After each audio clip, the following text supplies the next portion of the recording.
الخير مشاهدينا اللي بيشوفونا من كل مكان. النهارده حلقه جديده من برنامجكم طبيب على الهواء. مشاهدينا لاقيني مشكلات العين دايما كتير.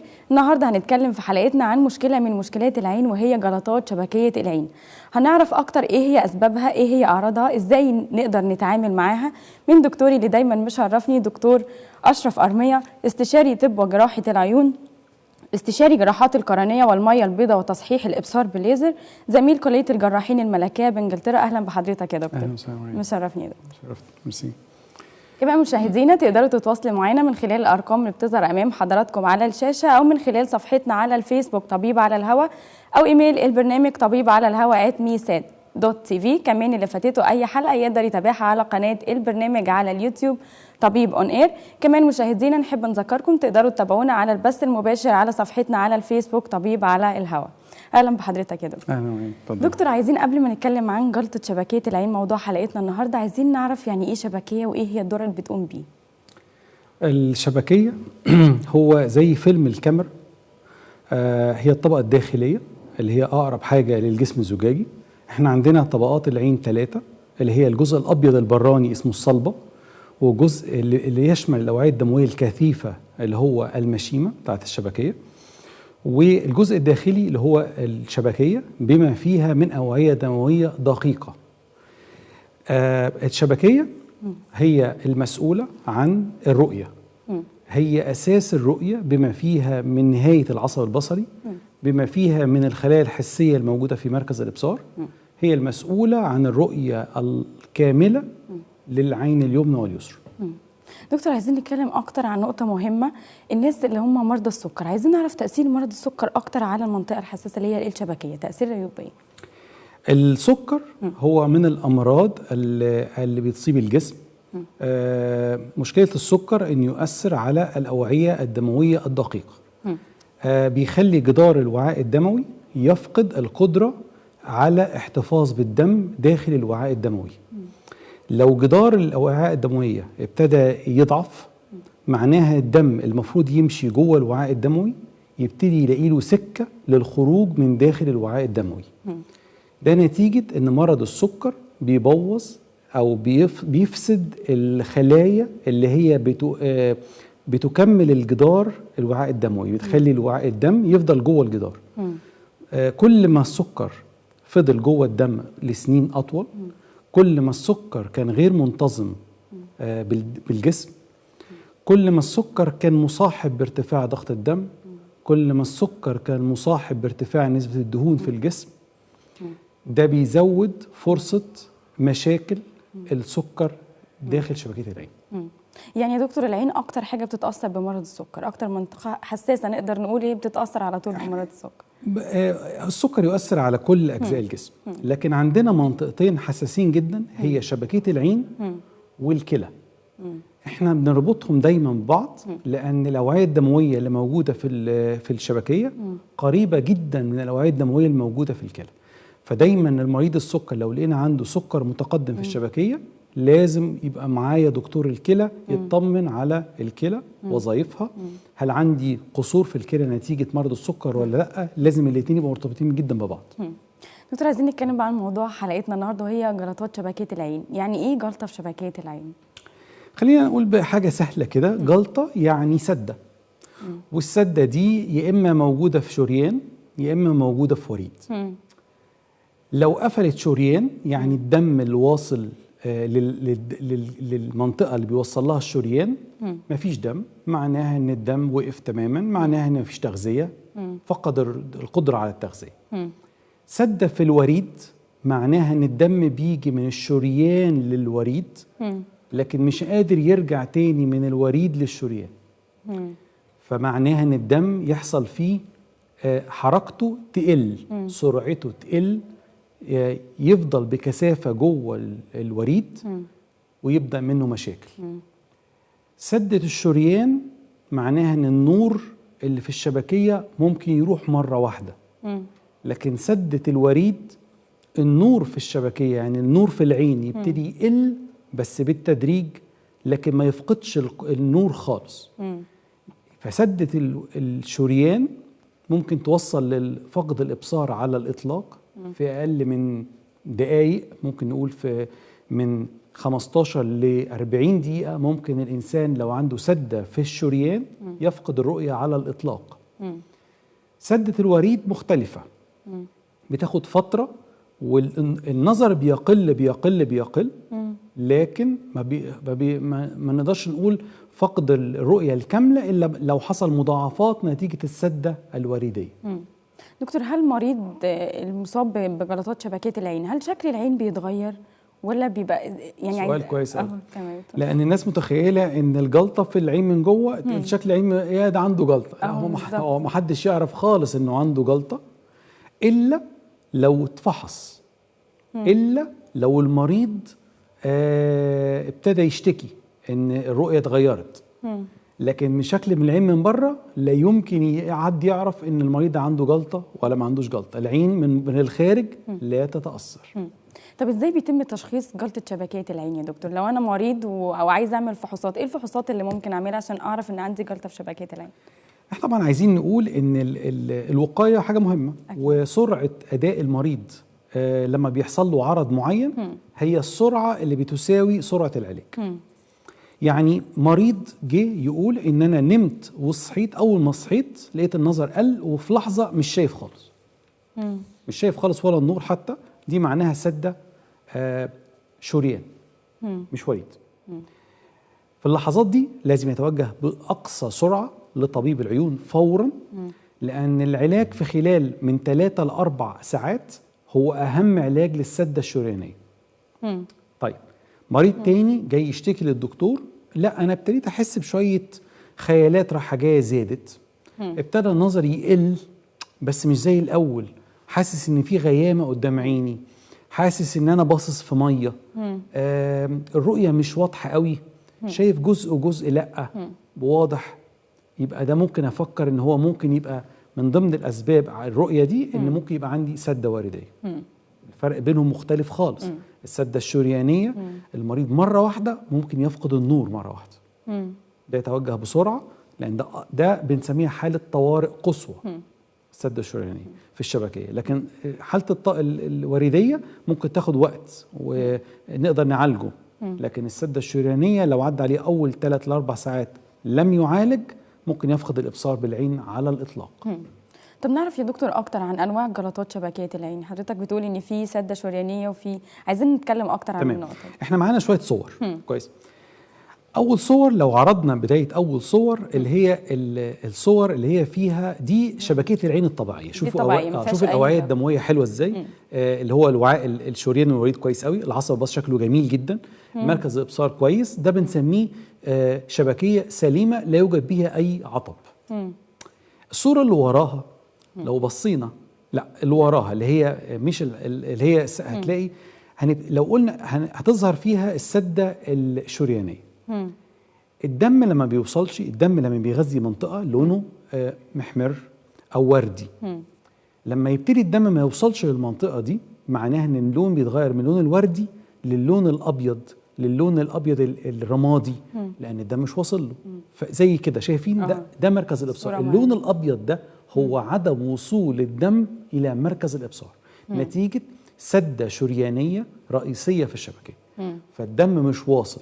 النقطه الحمراء اللي في النص هي بواقي الخلايا الموجوده في مركز الابصار، لكن كل ده يعتبر سده شريانيه. ما تعملش نزيف لكن لانها بتوقف الدم، فما فيش نزيف ممكن يحصل من السده الشريانيه. اللي وراها هتلاقي جزء من مركز الابصار اللي فيه ابيض والباقي محمر، ده سده شريانيه جزئيه، وده يبقى حال المريض افضل حالا لان ده مش هيضيع عن العين كلها، جزء محمر وجزء تاني مبيض. برضو ما تعملش نزيف لكن بتمنع الدم الوصول للمنطقه دي.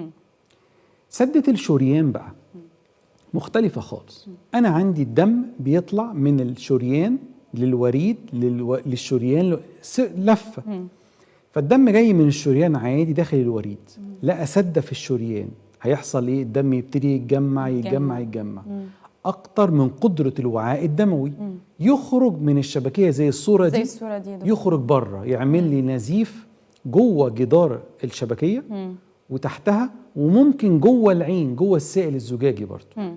طب ايه النقط البيضة دي؟ هي النقط اللي مش واصل لها دم نتيجه السده الورديه. لان دي سده ورديه نتيجه حصل الدم ما وصلش، ما غذاش لانه ما رجعش تاني، فابتدى يحصل قصور في الدم اللي واصل للشبكيه. دي سده برضو ورديه بس متقدمه، النزيف اعلى، النزيف اعلى. ده في الناس اللي سنهم كبير في السن، الناس اللي عندهم مشاكل الدهون عاليه عندهم في الجسم، ممكن يحصل هذا المنظر. فدي بنسميها السده الورديه. السده الورديه عندنا 3 انواع، يا اما جزئيه واخده فرع واحد من الوريد، يا اما سده واخده نص اوردة الشبكيه، يا اما سده واخده كل الاوعيه الشبكيه. كويس. دي لسه مرحله هنقولها لما نبتدي التشخيص لسه. فهم 3 اجزاء من السده الورديه. على حسب السده الورديه، على حسب فرصه المريض للعلاج بعد كده او فرصه الرؤيه بعد كده. وكل ما كان علاج السده الورديه بدري كل ما كان افضل. هل ممكن الاثنين يحصلوا مع بعض؟ ممكن. ممكن السده الورديه والسده الشريانيه يحصلوا مع بعض في عيان واحد. بس الورديه تبتدي الاول، تليها السده الشريانيه نتيجه ان الدم ما وصلش بكثافه، فكمان يبتدي السده الشريانيه. من اشهر الحاجات اللي تعمل السده الشريانيه مش الورديه ان المريض يبقى عنده مشاكل في القلب. دي من اشهر الحاجات. بيبقى عندنا يا اما عندي مرض في القلب، يا اما عندي صمامات القلب فيها مشكله، فيبتدي يتجمع الصمام ما بيشتغلش بكفاءه، فيبتدي الدم يخبط في الصمام، فيبتدي يعمل جلطه على الصمام. مع ضخ القلب للدم، ضخ الدم بالجلطه يدور على شريان صغير يروح قافله فيعمل سده شريانيه. دي من اشهر الاسباب. وعشان كده المريض اللي يجي لنا عنده سده شريانيه لازم ابعته لدكتور قلب ضروري، لان لازم اتاكد انه ما عندوش مشاكل في القلب. دي مهمه جدا، وخصوصا لو جات لي السده دي في الصغيرين في السن الشباب. الحمى الروماتيزميه في القلب دي من اشهر الحاجات. المريض اللي عامل تغيير صمامات دي من اشهر الحاجات، لان في زمان كانوا بيركب الصمام العادي، ما كانش زي دلوقتي، ما كناش بندي ادويه سيوله، فيبتدي يجمع على الصمامات مش الجديده دلوقتي، فبتبتدي تعمل جلطات، والجلطات تروح في الشبكيه. فدي من اشهر الحاجات. طب عايز اعرف من حضرتك يا دكتور، هل التاريخ المرضي للمريض بيفرق في انتشار الجلطه في العين؟ طبعا. ناخد من التاريخ المرضي وناخد شويه اسباب صغيره كده. لو المريض عنده ميه زرقاء، من اشهر الحاجات اللي تعمل السده الورديه ان المريض يبقى عنده ارتفاع في ضغط العين. عشان كده لو المريض ما بيروحش لدكتور عيون، لازم لما اشوف مريض عنده سده ورديه، جلطه في الوريد الرئيسي او الفرعي للشبكيه، لازم اتاكد ان ضغط العين مش عالي، لان لو ضغط العين عالي هو اللي عمل السده الورديه. او اسال الست، مهم جدا لو جات لي ست في السن الصغير، من سن اللي هي لسه متجوزه، من سن 20 لغايه سن 35، بتاخد ادويه منع الحمل، خلفت كذا مره وتاخد ادويه منع الحمل. من اشهر الحاجات اللي تعملها ادويه منع الحمل هي جلطات الوريد الشبكيه. عشان كده لازم دكتور النساء لو هيدي ادويه منع الحمل، الاقراص بالذات، لازم يبقى متابع مع دكتور العيون، ولازم يبقى فاهم الست ان لو اشتكيتي باي لحظه في تغيير الرؤيه تتوجهي بسرعه لدكتور العيون. بالظبط. ليه؟ لان ادويه منع الحمل بتقلل فرصه لزوجه الدم، لانها بتسحب الميه من الجسم، فبتزود لزوجه الدم وبتؤدي الى وجود جلطات بالشبكيه. دول الاثنين المهمين. الحاجه كمان ان لو مريض عنده سكر او ضغط غير منتظم، ده من اشهر الحاجات اللي تؤدي الى جلطات الشبكيه، من اشهر الحاجات. عشان كده لو مريض سكر لازم اقول له خلي بالك، لازم ينتظم السكر، لازم ينتظم الضغط. دي حاجه مهمه جدا. طب والناس يا دكتور اللي عندها سيوله، ازاي بيتم التعامل معاهم في الحاله دي يا دكتور؟ الناس اللي عندهم سيوله بيبقى فرصه تعرضهم لجلطات قليل، لان انا مخلي لزوجه الدم عاليه قوي. لكن مشكله ان الناس اللي عندهم سيوله عاليه جدا ممكن يجي لهم نزيف عالي جدا. يعني لو جالهم جلطه بتبقى نسبه النزيف اللي في الشبكيه عاليه جدا خالص. ليه؟ لان الدم بيخرج بكثافه من الوعاء الدموي، وبنسميها نزيف حاد في الشبكيه. وخصوصا كمان الناس اللي عندهم سكر لو بياخد ادويه سيوله وعنده سيوله الدم اصلا عاليه قوي، تغيرات النزيف السكري في الشبكيه بتبقى عاليه جدا وبيبقى منتشر بزياده وممكن يخش جوه الشبكيه، ممكن يخش تحت الشبكيه، وممكن يخش جوه السائل الزجاجي بيعمل لي نزيف ثلاثي، وده بيبقى اسوأ انواع النزيف. وبيبقى غالبا لو دخل بالكثافه دي وهو عنده ادويه سيوله غالبا بنسبه كبيره هحتاج تدخل جراحي عشان اقدر اشيل كميه النزيف الرهيبه دي. دكتور، عايزين نتكلم بشكل اوضح. انا كمريض عندي جلطه في شبكيه العين، ايه الانذار او ايه الاعراض العلامات اللي ممكن تقول لي ان عندك جلطه في شبكيه العين؟ لو جلطه شريانيه قلنا نزول نظر حاد في اقل من دقائق، ده توجه بسرعه للدكتور، هبص عليه هلاقي جلطه الشريان دي على طول. بعمل ايه؟ يعني ايه جلطه شريان؟ يعني ضغط العين عالي حتى لو طبيعي ازيد من تحمل العين. علاجه الوحيد ان انا اخش بسرعه جدا، اقلل ضغط العين اوصله يمكن للصفر عشان ادي فرصه للجلطه انها تفك من الشريان الرئيسي لاي حاجه فرعيه، بحيث لو فقد الابصار يفقد في حته على جنب ما يفقدش كل الرؤيه. اما جلطه الوريد فدي لما بيجي لي المريض يقول لي النظر ابتدى يقل شويه، ببص الاقي بالفحص الاكلينيكي العادي واحط قطره واوسع قاع العين وابص على الشبكيه. لقيت بالفحص العادي ان انا لقيت النزيف. هو العيان هيجي يقول لي انا شايف شويه خيالات رايحه جايه، رؤيتي ابتدت تبقى مش مهزوزه مش زي الطبيعي. ابص الاقي الجلطه. بطلب حاجات معينه عشان تشخص لي الجلطه اكتر. اطلب حاجه اسمها تصوير قاع العين بصبغه الفلوروسين، وبطلب حاجه اسمها اشعه مقطعيه على مركز الابصار. دي بتبين حاجه ودي بتبين حاجه. الاشعه اللي هي دي اللي قدامنا المقطعيه بتبين لي سمك الارتشاح اللي موجود في مركز الابصار نتيجه الجلطه. ويا اما جلطه فرعيه زي دي، يعني جزء من مركز الابصار فيه الارتشاح والجزء الثاني سليم، او يبقى الارتشاح موجود على جانبي مركز الابصار. دي تبقى الجلطه الفرعيه الوريديه، والثانيه لو على جانبي مركز الابصار بتبقى الجلطه الوريديه الكامله الرئيسيه. الاشعه الثانيه اللي هي اشعه تصوير قاع العين بالفلوروسين بتبين لي قد ايه الدم بيتضخ جوه الاورده، هل كامل ولا جزء منه، وكمان هل عندي تغذيه الشبكيه الطرفيه، هل حصل لها قصور نتيجه ان الدم مش قادر يوصل لها. دي حاجه مهمه جدا، لان جلطات الشبكيه الوريديه عندنا نوعين، يا اما جلطه وريديه بس تغذيه الشبكيه فيها كويسه، يا اما جلطه وريديه تغذيه الشبكيه فيها قصور. والنوع الثاني اللي هو فيه قصور ده احنا بنقول ان نتائج العلاج او نتائج فرص العلاج بعد العلاج والرؤيه بتبقى اقل فرصتها من فرصه المريض اللي عنده جلطه بس التغذيه بتاعت الشبكيه لسه كويسه. ده لما بيخف بيبقى كويس قوي، لكن التاني لما بيخف بتبقى الرؤيه مش زي الاول. مش زي الاول.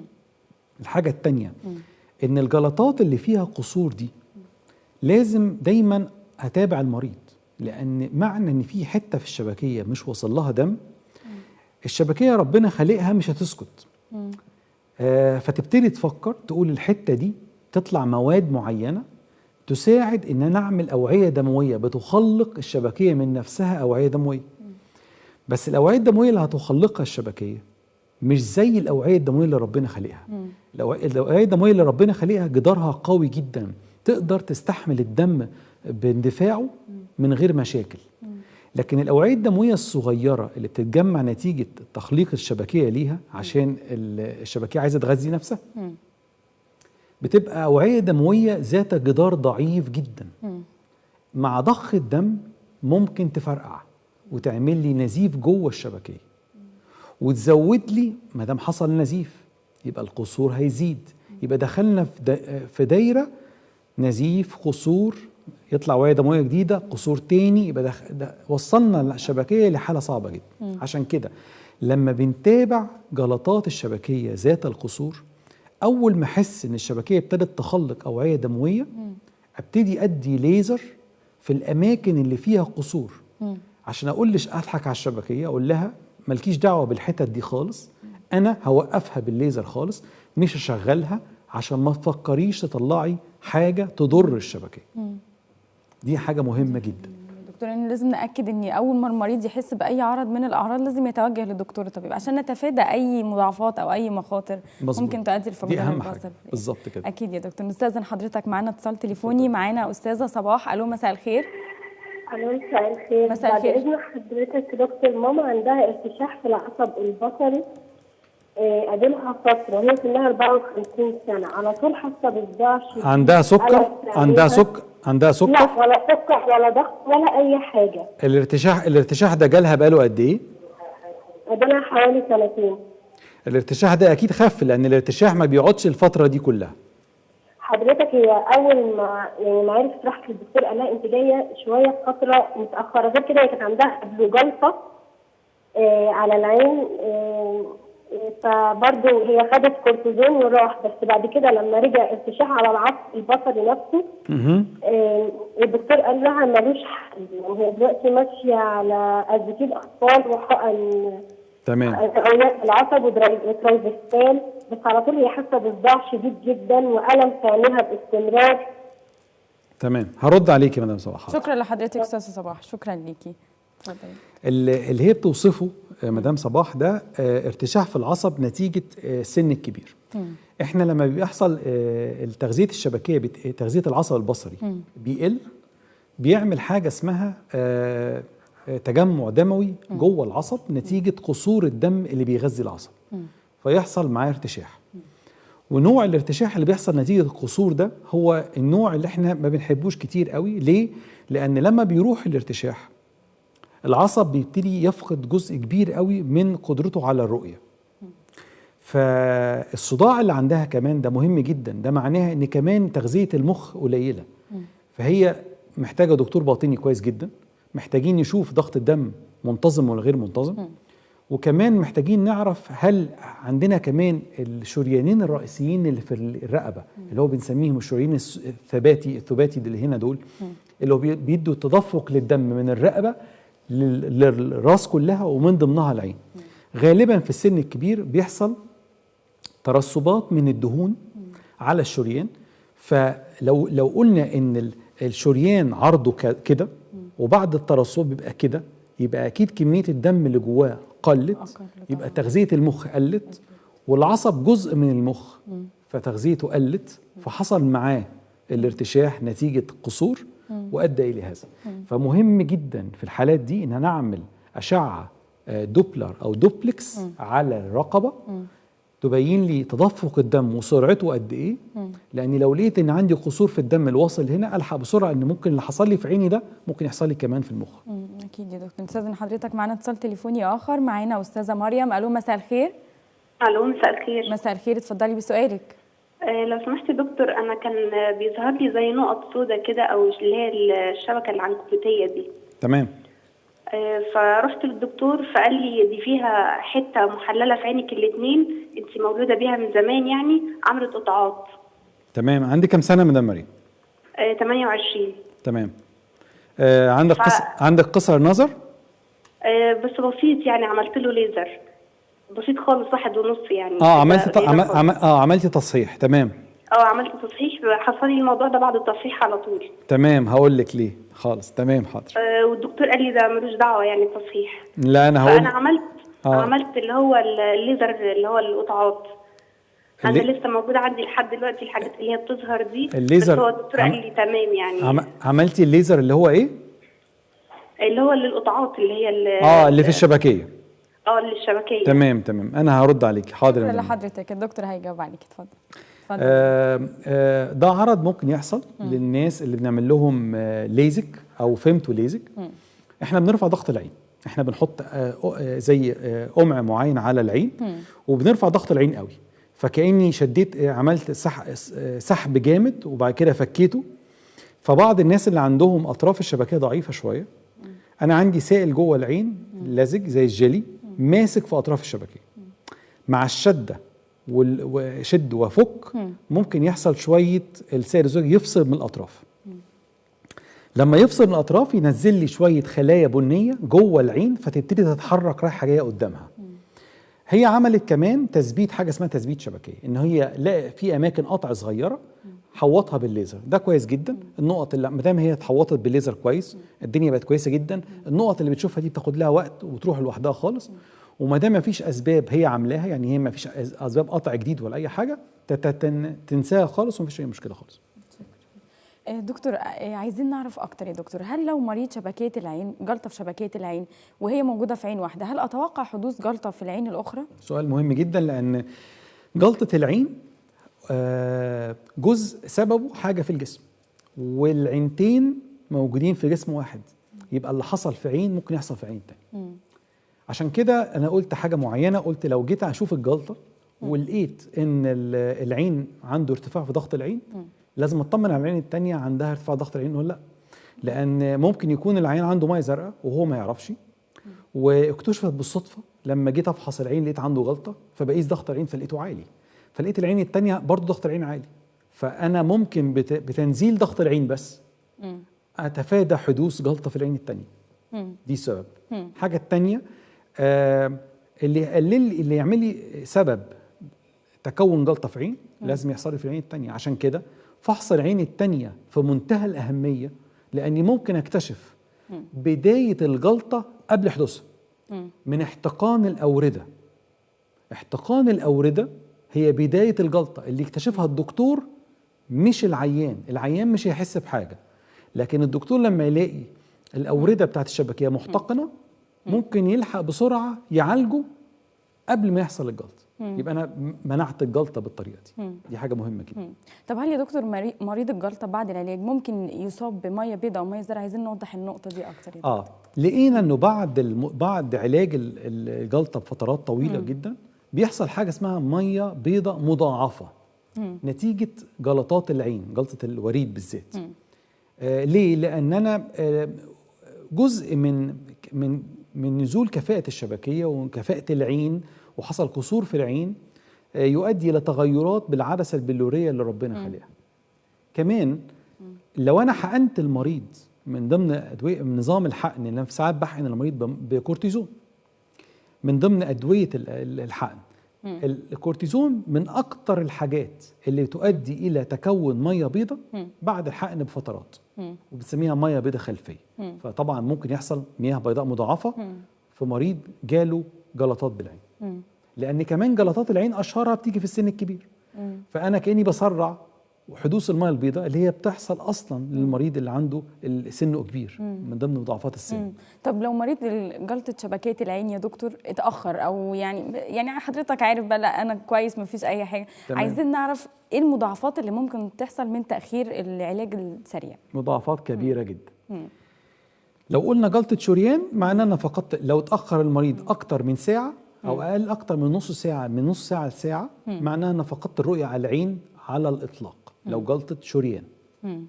لو جلطة وريد، لو حصل جلطة وريد وسبت الجلطة في العين، معناها أنا سبت الارتشاح جوه مركز الإبصار لفترات طويلة.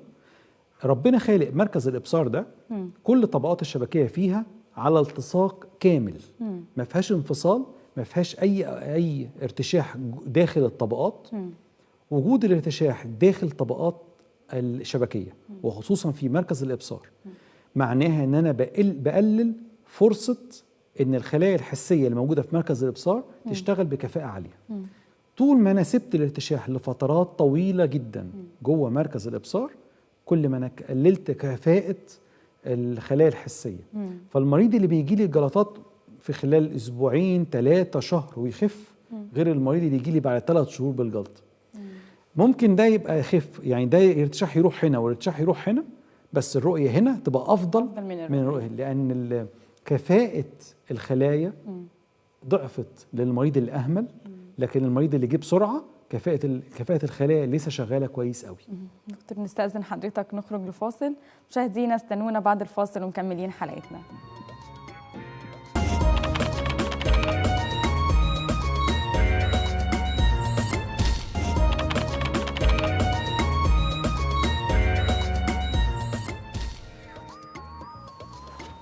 اهلا بيكم مره تانية مشاهدينا، ورجعنا لكم بعد الفاصل ولسه مكملين حلقتنا عن جلطات شبكيه العين، واللي بيجاوبنا عنها الدكتور اللي مشرفني النهارده في الاستوديو دكتور اشرف ارميه، استشاري طب وجراحه العيون، استشاري جراحات القرنيه والميه البيضاء وتصحيح الابصار بالليزر، زميل كليه الجراحين الملكيه بانجلترا. اهلا بحضرتك يا دكتور مره تانية.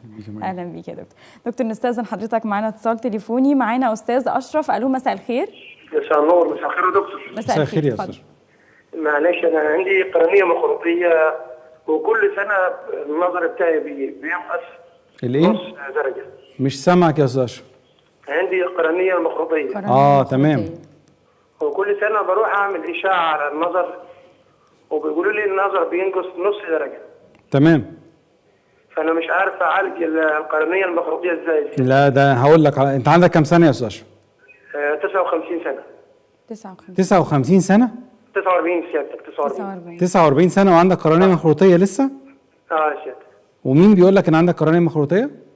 دكتور عندنا متخصص كده في الموضوع. تمام. طيب هرد عليك يا استاذ. شكرا لحضرتك. اتفضل يا دكتور. القرنيه المخروطيه ده مرض مهم جدا حقيقي، يعني ده حاجه انتشرت اليومين دول خالص. هي ما انتشرتش قد ما هي ابتدينا نكتشفها بصوره واضحه جدا، لان طرق التشخيص تقدمت جدا في القرنيه. هي متواجده، لكن برضو تغيرات العوامل الوراثيه بتخليها تظهر بطريقه اكتر. القرنيه المخروطيه ممكن تظهر في الاطفال لكن قليل، لكن ممكن السن الاكثر حدوثا من سن 16 17 سنه لغايه سن 35 سنه. ده اشهر سن ظهور القرنيه المخروطيه وتطورها، يعني وانها تسوء.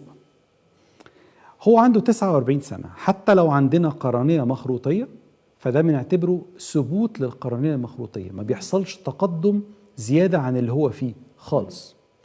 حكايه نزول النظر حاجه تانية خالص، ممكن يكون عنده مشاكل تانية مش نزول النظر، لان القرنيه المخروطيه ما ينفعش تزيد أو في المراحل دي.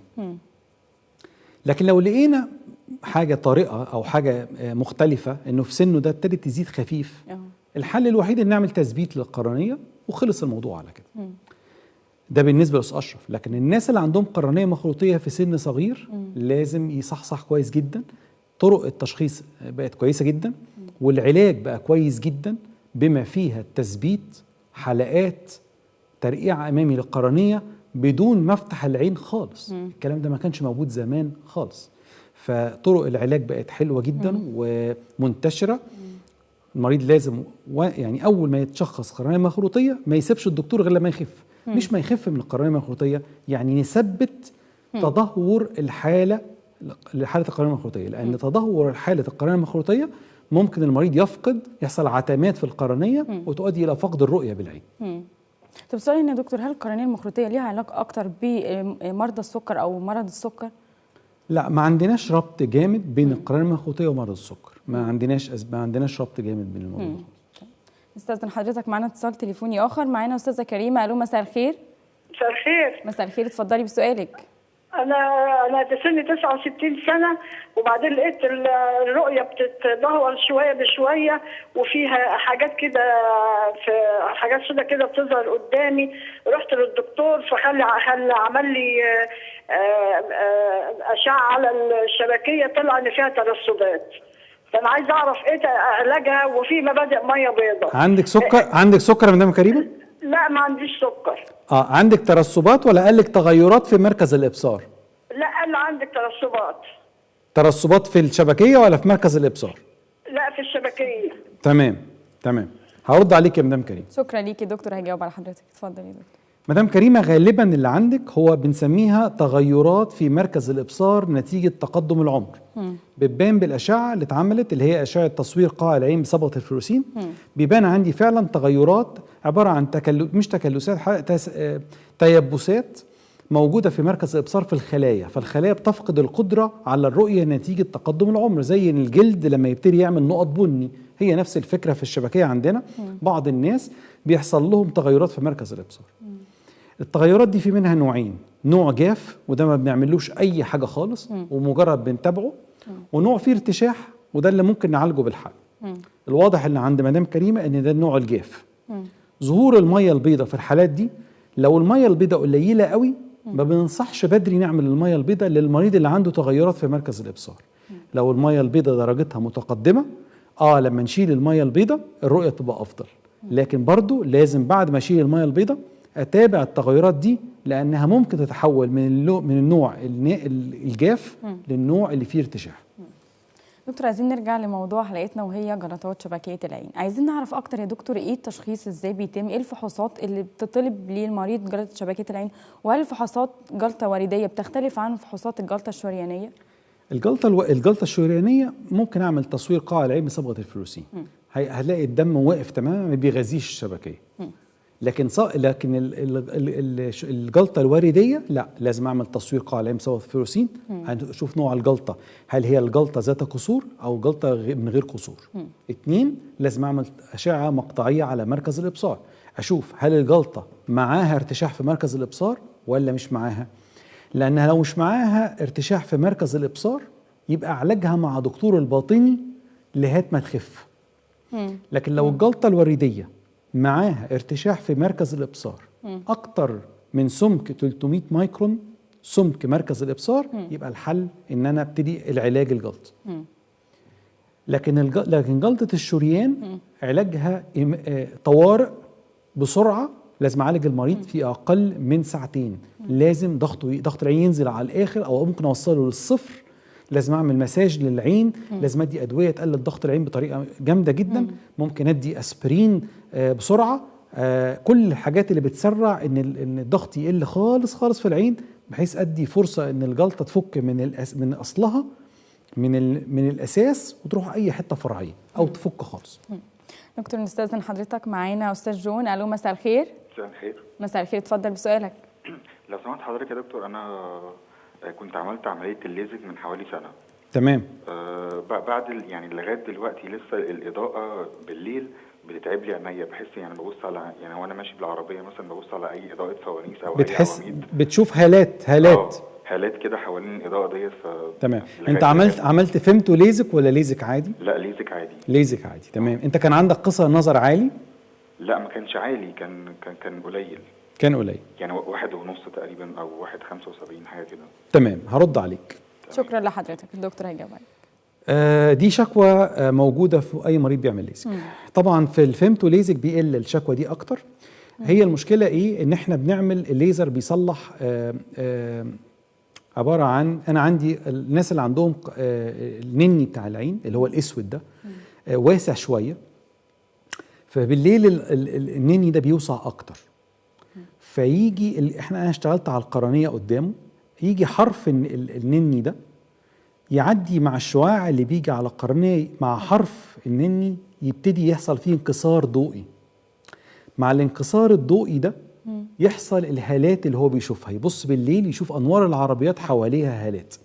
عشان كده في الليزر في تصحيح الابصار المفروض متقدم، المفروض بنعمل تصحيح الابصار على زونز او على مدارات بعيده عن مدارات الحدقه، ودي افضل. بنقدر نعمل ده اكتر في الناس اللي بيعملوهم فيمتو ليزك، لان انا اقدر اوسع المدارات اكتر. لكن العادي بيبقى صعب عليا. دي اول حاجه. الحاجه الثانيه ان بعض الناس مش لما بنعمل لهم التصحيح مش كل حاجه. احنا لقينا ان ضعف النظر ده جزء، وضعف ربنا بيبقى خالق شويه حاجات سميها انكسارات ضوئيه وانكسارات الوانيه. بعض الناس بيبقى عندهم الانكسارات الالوان عاليه شويه او عندهم مشاكل فيها، عشان كده في اشعاعات بنعملها بتبين هل هنصلح الضعف بس ولا نصلح معاه الانكسارات الملونه. عشان كده هو لو بيشوف كويس 6/6، لكن مشكله الاضاءه دي في اشعه بنعملها بنشوف هل هو كمان لسه عنده الانكسارات الالوان. لو عنده بنرفع الغشاء وندي تاني نصلح بيه اللي باقي من الانكسارات الالوان، وتلاقي الدنيا بقت كويسه جدا معانا. نستاذن حضرتك، معانا اتصال تليفوني اخر. معانا استاذ زكريا. الو، مساء الخير. مساء الخير يا فندم. مساء الخير، اتفضل بسؤالك. دلوقتي انا في السبعينيات كنت نمت وقمت لقيت دايره بني غامق في عين الشمال. تمام. واعطوني علاج ساعتها، ما كانش الاجهزه متقدمه جدا. دلوقتي بيقولوا لي كانت جلطه ورديه. تمام. وعملت فلوسنت وعملت مقطعيه. تمام. قالوا لي في ارتشاح في العين اللي هي فيها دايره بني دي. تمام. الدايره مش واسعه قوي، يعني في الاماكن الضيقه بتبقى بسيطه يعني قدام عيني. تمام. بس في في دكتور نصحني ان انا اعمل حقن. تمام. ودكتور قال لي لا مش محتاج حقن دلوقتي. تمام. فانا محتار اعمل ايه. الجلطه دي بقى لها قد ايه يا استاذ زكريا؟ الجلطه؟ الجلطه ده في السبعينات كنت في الجيش. لا دي جلطه قديمه بقى لها اكتر من 40 سنه. ايوه بالظبط كده. تمام. وانت اكتشفته في 2003. اوكي. انت بتشوف بالعين ولا ما بتشوفش بيها خالص؟ اشوف كويس اللي حوالين الدايره دي. تمام. اوكي. تمام. طيب انا هرد على حضرتك. شكرا لحضرتك استاذ زكريا. اتفضل يا دكتور. طيب دلوقتي الواضح ان دي جلطه قديمه. الواضح كمان انها جلطه صرفت نفسها، بنسميها كده، وادى الى ان عملنا اوعيه دمويه فرعيه فلمت خدت الدم من مكان الجلطه عشان احنا ما حقناش او ما عالجناش الجلطه، وادت ان الجلطه عدت الجلطه عملت اوعيه فرعيه خدت الدم اللي كان واقف ده وعدته من حوالين الحته اللي فيها الجلطه. وجود الجلطه بقى لها فتره طويله جدا كده، ان يبقى فيها ارتشاح دي صعب جدا يعني. صعب. والدكتور قال له محتاجين نحقن، اعتقد انه افضل.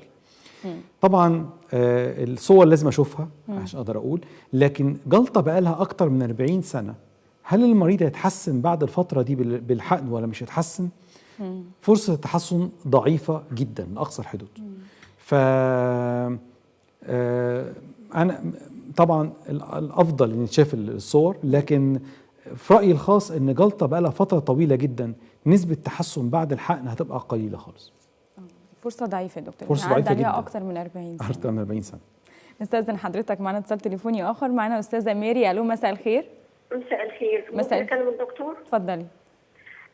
انا من شهر يا دكتور عملت عمليه ميه بيضاء، عندي 44 سنه. تمام. وما عنديش ضغط ولا سكر. بس الدكتور لما طلع من العمليات قال لي الميه كانت عندك يعني نسبتها عاليه قوي، الواحده عندها 65 سنه. ولما رحت العياده ثاني يوم لقيتها مصوره على اللاب وبيقول لي الميه البيضاء سابت تليف في جيب العدسه، بس ما كانش ينفع اعمله في نفس وقت العمليه، تعالي بعد 3 شهور. فانا دلوقتي يعني بقالي شهر عامله العمليه. النني يا دكتور الصغنن الاسود دوت بيتحرك كده، في رعشه كده في باستمرار طول اليوم. طب انت عملتي الميه في عين واحده ولا 2؟ لا عين واحده يا دكتور. طب والعين الثانيه فيها ميه بيضاء؟ قال لي في بدايه فيها، بس انا دي جت بدايه. طب العين دي كان فيها اصابه من فتره طويله؟ لا يا دكتور، انا ما كنتش عارفه انا ميه بيضاء، يعني انا رحت كانت الحاله متاخره، كانت في الشاشه بيضاء على العين اليمين مش شايفه بيها، كنت فاكره دي بدايه، فقال لي لا دي نهايتها يعني. تمام. فالشكوى يا دكتور ان دلوقتي انت ما بتشوفيش بالعين؟ لا انا بشوف الحمد لله بيها، بس النني اللي بيتحرك طول اليوم رعشه كده في النني الاسود. تمام.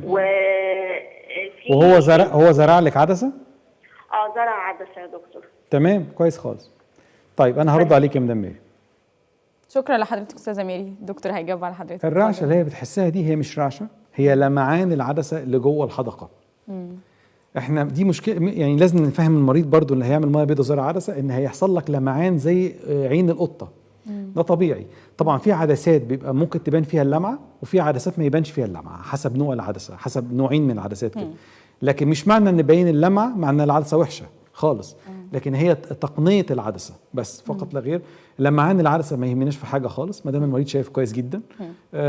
وتتعود عليها، يعني هي تتعود عليها. وانا عارف ان كل ما تبص في المرايه تلاقي العين بتلمع فتفتكري العدسه بتتحرك، هي العدسه ما بتتحركش، هي العدسه اللي بتلمع بس فقط لا غير. دكتور عايزين نرجع تاني لجلطات شبكيه العين، وعايزين بعد ما شخصنا يا دكتور وعرفنا وعملنا الفحوصات ازاي نبتدي بقى طرق العلاج لجلطات شبكيه العين. تمام. زمان قبل الطرق الجديده كنا بنسيب المريض نديله ادويه للعلاج فقط لا غير، ادويه بالبق نعالجه دكتور طبعا. ورقم واحد واثنين وثلاثة دكتور الباطني لازم يبقى مع دكتور العيون، لأن اللي عمل الجلطة دي هو عدم انتظام الجسم. يبقى رقم واحد أبعت العيان لدكتور باطني كويس يعرف هو ايه اللي حصل لي في عيني عشان يقدر يعالج العين كويس. الضغط لازم ينتظم لو عنده ضغط، السكر لازم ينتظم لو عنده سكر، لو عندنا لزوجة في الدم عالية نتيجة ان عندنا عيوب في المواد اللي بتساعد على التجلط، في ناس عندهم تجلط عالي قوي فلازم نديلها ادويه سيوله. الحاجه الاخيره لو عنده ضغط العين عالي لازم اعالجه، ده بدايه قبل اي حاجه. نخش بقى على طرق العلاج، دي خطوات اساسيه وقبل العلاج العين. علاج العين بقى كان زمان ما بنعملش اي حاجه، نتابع المريض فقط لا غير وبس، فقط لا غير.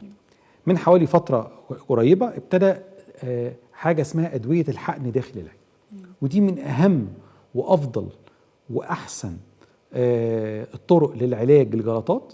وهي المريض اوعى يخاف انه هنعمل حقن جوه العين، يقول لك ده هيحمل حقن. هي كلمه حقن تخوف يا دكتور. الحقن بتاخد من حوالي من 10 ل 20 ثانيه هي فتره الحقن.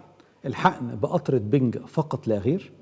الحقن ملوش اي الم على الاطلاق، يتعمل بالطريقه الصح في حته كامله التعقيم، دي منتهى الاهميه، بانواع حقن مصرح بيها، مش انواع الحقن الغير مصرح بيها، باسلوب تعقيم كامل كاني بعمل عمليه، لان ممكن من عمليه تاخد 20 ثانيه اوصل المريض لالتهاب وميكروب في العين.